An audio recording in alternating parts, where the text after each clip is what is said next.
Hi, this is Tim Halloran. Just doing today's video, and just the other day in one of my other videos, I was talking about desire and expectation, and so I just kind of wanted to delve into that a little bit more. I think it was Raymond Hollywell's the law, working with the law, but it's also mentioned in other books like Think and Grow Rich and the Science of Getting Rich as well. Wallace Wattles here.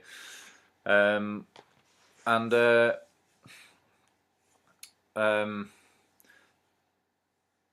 there's a big difference between desire and expectation. We can often desire things but not really expect them.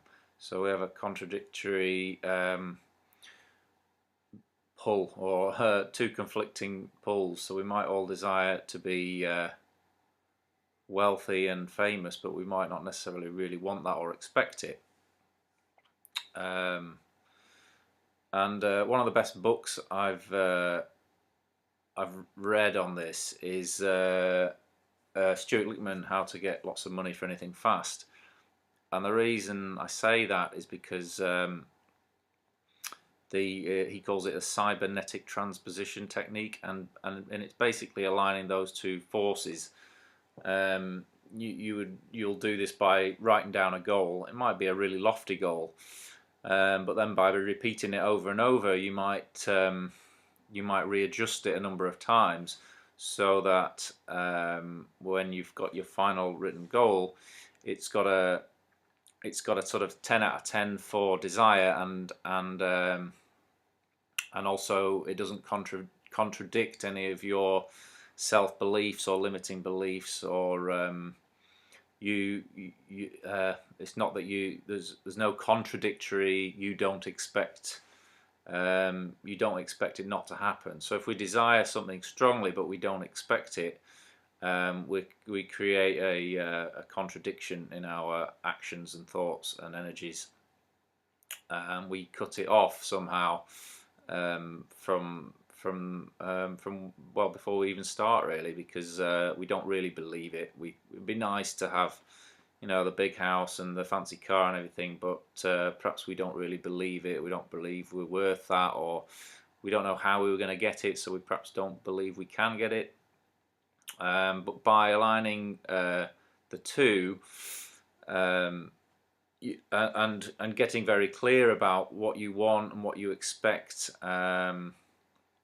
so that you're writing out a goal that's something that that is highly desirable, but that you don't have any contradicting beliefs.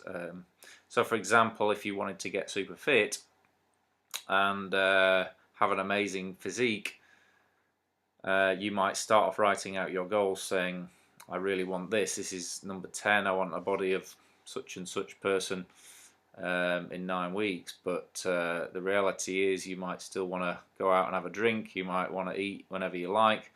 You might not want it enough to give up and lay down the foundations and put in the discipline to create it in such a span of time. So it might be the time scale is different. It might be you lower your goals, or it might, if you really want something, you will be prepared to give up all the other contradictory ideas and habits that you have in order to get it.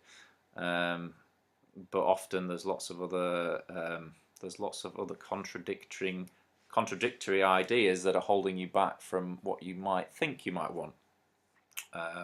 So I might want to get a six-pack in a month, but I might not want to give up red wine, for example, or just eating whenever I feel like it, or being lazy, or so on and so forth.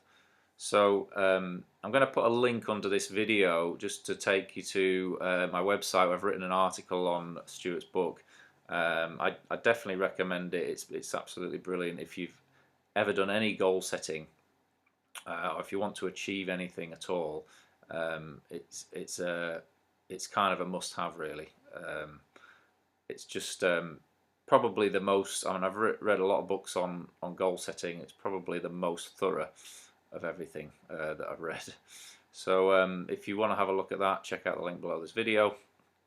And that's it for today. Thanks for watching, and I'll see you tomorrow. Bye for now.